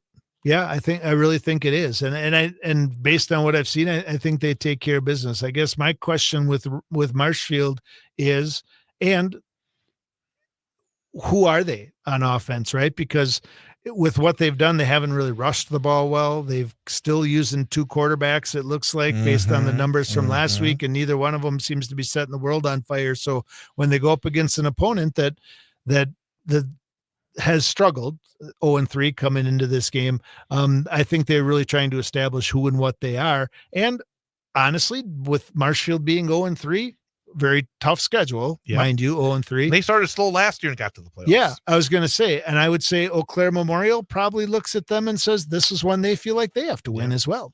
Eau Claire North and Superior, the 2 teams Wausau West has beat. So we've seen both these squads, and again, it's one of those crossover games. Does not count in the Valley, but it does count towards playoff qualification. And Eau Claire North at their brand new, spanking new, beautiful field at their school. Yeah, I don't know, having watched both of them play, I feel like Eau Claire North is the better football team. I think at each level, the line, the skilled players backfield. That running back. We talked about, I think, was it you that came up last week after the game, and that big bowling ball, I think it was like 5'9", 200 pounds. And I was really impressed. Yeah. And I don't feel like they gave him the ball. I think he got it like 10 times. Yeah. I would give it 20 times. Yes, I would agree. And I felt like he had more touches in the game last year over there. So yeah, I think if they get their running game going, I think that's the one thing when we played Superior that they really struggled defensively. And I think that Eau Claire North has enough weapons to make it difficult for Superior, and Superior still has not proven that they can score points. If you're a football fan here in Wausau, the Wausau general area, you got some really good matchups to choose from this Friday night. I mentioned West and Everest, but Tom Field Friday in the Great Northern, Rhinelander and East. And based on the results last week, both these teams, it gets late early, doesn't it? Yeah, it really does. And I think we've talked with the Mose and E kids in East. That's kind of the local rivalry in this conference. But I feel like with Wausau East's success in basketball and Rhinelander's historic solid basketball program, I feel like this is a pretty good rivalry and is going to only grow over time. I love the fact that Rhinelander showed some real signs of life against Lakeland last week, scoring 32 points, being up in the second half. And I think East is kind of probably looking for their identity after losing a tough game to Tomahawk, which I think we all would agree seems to be a really tough, hard-nosed football team. So obviously nothing lost or nothing to feel bad about in losing to Tomahawk, other than that's probably one they had circled on their schedule as a win. So I think Wausau East starts looking at this because I think they came out of last season with how they ended up coming into this season, knowing Medford would take a step back and that they had beat Mosinee last year, that competing for a conference championship was probably on their board this year. And I think the way that they played against Logan in week 2, it also was a confidence because they played much better this season. I think going into last week, they probably felt really good. Now it's like, okay, sort of one of those first real challenges of the year. That's what I think about high school sports. You're going to face challenges, and how do you respond? Right, and I think if they're playing maybe Anago, who had a really tough week against Medford last week, maybe they come into this looking at what do they call it, a get right game, right? Like get back on the right track. I think Rhinelander is going to be a tough game, and I think it'll be very interesting to see how this one plays out. Another interesting game is Lakeland trying to stay unbeaten, but Mosinee comes to Minocqua Friday night. That's, again, I think we're 3 weeks into the season, and there's still so much I think we're still waiting to find out. And I think for both these teams, you got to give Lakeland a lot of credit for what they've been able to accomplish. And Mosinee, they had the really great win against Stratford. They had a bit of a rough go against Menasha, and then last week maybe a little tighter than we expected. Yeah, I think in the time that I've been doing this show with you now, 3-4 years, whatever we are, this is the conference that I look at and say, I don't know. I mean, obviously, I think nobody wrote Medford off, but last week I think they kind of came screaming back saying we're not rolling over and giving away a conference championship, and Lakeland's been playing tough. I think we've always looked, and Lakeland has struggled to kind of get their offense going early in the season, and they feel like they're scoring a lot of points and clicking on all cylinders. So, and when you look at what Treve Stoffel not only does, he's super special athlete, but I think the other part of that is what Treve Stoffel has to do in order for them to be successful. If he has to work that much harder on defense, a team that scores that many points, that could be an X factor in this game. Medford and Merrill, and you said it. Medford had an emphatic first conference win last week. Merrill again going into Mosinee. They've struggled against Mosinee since they went to the GNC, but they had a one-score game last week. Another game that's going to, I think, say a little bit more about what Medford is and an opportunity for Merrill. Yeah, I think in talking with Coach Wadzinski a couple times last year, how they ended the season, they seem to be on an upward trajectory right now. Obviously, they would have much rather had the win than a 7-point loss last week. But coming into Medford, I think one of the things that they look at this, obviously they're going in trying to win. Coach has a good game plan. Coach Ted's coming over from Medford looking to stay undefeated and keep that conference championship. But the one thing for Merrill, if they can come out of this game either with a huge win or kind of like they did the Mosinee game, being extremely competitive, they now have both those teams in their rearview mirror and can kind of look forward to the rest of the conference and say, here come our wins. Tomahawk at Anago. It's like for the first time, it's like, okay, Tomahawks will go in there and win. That's sometimes the biggest trap, isn't it? Yeah. Yeah. And Anago, going to Anago, right? I mean, that's never been an easy place to play or win. Obviously, look at all the state championships for Coach Schofield over there. And Tomahawk has to work hard. You had mentioned last week, you saw in the news when they interviewed Coach Riley at the end of the game that they were dinged up a little bit in that game, or we're missing some guys in there. So this is that time of year, right? When from week to week, when you don't know. It was interesting talking with Coach Nat Miller when he talked about Iola Scandinavia. Was that? Yeah. Being down three of their returners from that. When we see that score, we think, oh my God, Abbotsford just dominated. So to hear from Coach that they were missing some guys. So that's the part of the season we're in right now, from week to week. Who's missing? And like you said, we talk about Newman. If you're missing one guy, you're missing two. If you're missing two, you're missing four if they're two-way players. 4 interesting games in the CWC Large. You start with Stratford at Wittenberg-Burnhamwood, and this one has turned into a pretty good rivalry in recent years. They played in the playoffs one of these years in recent annals, and Stratford 1-2, Whitburn 2-1, both 1-0 in the conference. This game being played in Wittenberg. I tell you what, I think when you are, just like we talked about in Medford in the GNC, and teams thinking this is our year to get Medford, right? Because of how their first 2 games went. I think there's people in the CWC Large, in particular, Wittenberg, Amherst, maybe Waiwega, who think this is our year to get Stratford, right? They've been, and let's be honest, they've been untouchable for 3 or 4 years, like going into that game and you come out hoping you're healthy and that you maybe competed for a portion of it. This is the year when these teams who've been sitting in that number 2 and 3 position in that conference feel like this is our opportunity to take the next step and to take that jump. And I'll be honest, this is probably one of the games I'm most looking forward to seeing. Got Marathon at Amherst. And again, we've talked about Marathon, and Coach Dinkel, I think, and I was talking to somebody around that program this week. Again, everybody's really, I think, excited about where the program is going. A couple of tough losses, but that team could easily be 3-0. And then you got Amherst, who is 3-0 and have not been threatened. Obviously, it's a tough matchup going to Amherst for Marathon, but I'm curious to see that if they're able to continue with True Thurs and you got Garrett Bracewell, big play guy on the outside, it wouldn't shock me to see Marathon give them a really good battle. Yeah, I think that's what's special about teams that are in Marathon's position right now, is having that new coach. It also makes them harder to prepare for, right? Like we talked a little while ago, you know what you're going to get against Everest and Rabb, whatever. You don't know what you're going to get against Marathon right now. Maybe there's similar X's and O's a little bit, offense and defense. I don't know that for sure, but what you're getting is a team with a different attitude and maybe a different level of toughness and hopefully a different level of execution. So definitely could be in the favor of Marathon, but certainly a tough matchup with as well as Amherst has played. Another interesting game is Weyauwega Fremont and Spencer Columbus. Weyauwega until last week have been playing some really good football. Spencer Columbus this season has looked a lot sharper than they did the last couple of years. They were struggled the last couple of years, but every game this season they have been there. They've won as well, but even last week to be in Stratford, go into second half tied, it looks like a much improved Spencer Columbus team as well. Yeah, I think that's a great point. I think Spencer Columbus has certainly surprised me from week to week, and I was also surprised with Weyauwega Fremont and Whitburn last week. Like I felt like that one was going to be a maybe harder fought battle or a closer game, and Wittenberg really kind of took it to him last week. So I mean, Spencer Columbus pulls this one off. I think we look at this conference a little differently. And another team that's kind of throwing a monkey wrench into it is Loyal Greenwood. That was a team I think was at the bottom of the league last season. Marathon, I did the Marathon Loyal Greenwood game last year over in Greenwood, and Marathon pretty much dominated. They struggled throughout the course of that conference campaign, and this season, as we heard from Coach Nat Miller, it sounds like he was very impressed with what he saw in week one. They've continued the last 2 weeks as well, and they have Colby coming in.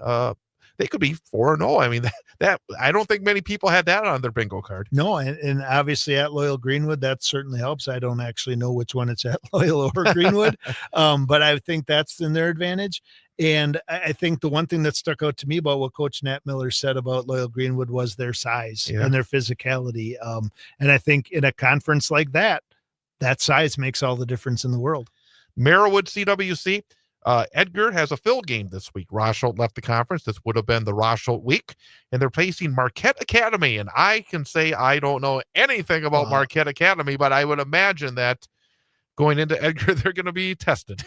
Well, and I was really hoping, as I got my notes from you yesterday, I was really hoping for an in-depth knowledge about Marquette Academy. Is that a Wisconsin school? That's a good question. I got to look this up here, but for Edgar, it's about, again, they defensively, they just every year they come out and it's just hard. I mean, for them to shut out Stratford, for them to shut out Auburndale, that says right there, this is going to be a very tough team all season long. Yeah, I mean, Edgar's year in and year out, Edgar's offensive statistics are extremely misleading because a lot of blowouts. So a lot of those kids don't play much in the second half, get a lot of touches. They're really good running backs, often have 10 or fewer runs in a game. So, but when they are dialed up on defense like this, that makes them just about unbeatable. Marquette Academy is a private Roman Catholic high school in Ottawa, Illinois. Ottawa, Illinois. So there you go. But I'll be interested. 390 students, K-12, PK in grades PK through K-12. So I mean that's the entire. Yep. So well, it'll be interesting. Yep. For folks who go out to Edgar to see that game. Pacelli at Abbotsford. Pacelli again. Just I think the numbers are going to be a problem because you heard Abbotsford's got the numbers. Yeah.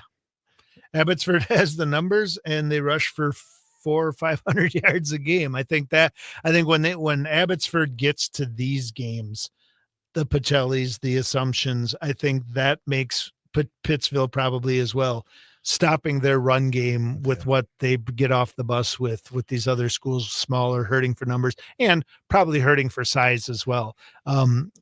I joked with Coach about fill in the box. I mean, and that's really what you have to do. And I think that listening to Coach talk about his line and what they've been able to do and the depth they have on their line, sounds like some sophomores are ready to make a push. Should be a good night for Abbotsford. And then you have Auburndale at Pittsville. It's interesting because Pittsville did not play last I was week. just going to say that's the score we didn't see. So Right. they must have not found an opponent. They did not. They were supposed to play Rochelle. They didn't get a chance. And that's interesting this time of year. What's Yeah. your take on that? I think that's super tough. We talk all the time, right? That it's a 9-game season and it's a football, even with our 3-sport athletes, football in this day and age is a 365-day sport. You're doing something for football all the time. Coaches for sure, players always have it in the back of their mind doing things. So when you work that hard for a football season and you only get 9 games and then you lose one of them, that's a really tough pill to swallow. So I feel bad for Pittsville, and I'm sure they did not play. I know you shouldn't say it like that because they didn't want Right. to. They just couldn't find an opponent. The way it's set up in Wisconsin now, non-conference games are week 1 and You week have 2, to look outside of the state. and then like Edgar. everybody's conference. Yeah, Yeah. so that's tough. And then Iola Scandinavia at Assumption. And I'd heard as well before Coach Nat Miller said that Iola was really banged up. And that's, again, that's the kind of the X factor in this game. Yeah, and Assumption had a nice win last week against Pacelli and probably look to take some of that momentum and give Iola a run for their money. 8-player, as I said, a lot of good action in Wausau Friday night. It can be at Steam, it can be at Tom Field, it can be at the Balliet Field over at Newman Catholic. Cardinals take on Niagara. Both teams are 2-1 on the season. For Newman, again, a little banged up after last week, but I think the Cardinals are going to be able to bounce back. It's such a well-coached football team, but again, you lose your middle linebacker, you lose your center, 2-way player, and that makes it a little bit more difficult. And for teams that start with 19 or 20 players, you lose them. Boy, it's hard to make them good. Yeah, absolutely. I am looking forward to getting over to a game under the lights at Newman Catholic when it works, because I want to see those lights flash when they score a touchdown. There you go. And Owen Withy at McDonald Thursday night, which is an interesting game in 8-player, I think, for folks who want to see where McDonald is and the defending state champs. So Owen Withy, those teams met in the playoffs last season. In fact, I was there. We went and watched that game. It was a interesting game. And then you have as well Athens in action. They travel to Bruce as they try to go 3-1 on the season. We got about 2 minutes to go. It's one thing I noticed last week. There seemed to be more injuries to me. It just seemed like when you got into the conference, it seemed like that intensity did ratchet up. Yep. Yeah, and I think this is the time of year too when you're trying to figure out what kind of football team you are. Now there's injuries, right? Like I don't know the specifics. I don't want to talk about it, but you hear one coach talked about Christian Fuentes, season-ending surgery. That's an injury, right? He's done. You feel horrible for him. You feel horrible for his teammates and all the work he put in. But this is also the time of year when the going gets tough, right? And you start to find out what's the difference between being hurt and being injured, or being uncomfortable and being injured. And I think this is where you kind of find out about your mental toughness, the team's mentality, your leadership. And I think the teams who rise above in those situations are the ones you start to see in those close games, the ones who come out on top. And I got to say, just generally looking at the lineup for this week, this is the best week we've seen so far this year. Absolutely. Conference play certainly plays a role in that. I tell you what, I'm really looking forward to obviously the West Everest game. I think that's going to be a great game. So we'll be interested to see how that plays out. But there's some really good ones in the CWC large and small. But Mosinee, Lakeland, I was just going to say the GNC for me from top to bottom is kind of must see. Like I will be chomping at the bit to get home from Steam and see those scores. Absolutely. And Stratford Whitburn as well is the one I'm very curious about. So a lot to look forward to this weekend. And we will then take it all in, find out who's going to be our coach guest next week, who will be our student athlete guest, and we'll meet back up here next week at 6:00. I'm sure we'll also be talking about a big win for the Badgers over Alabama. There you go. But thanks again for joining us. Big High School Sports Show, WXCO.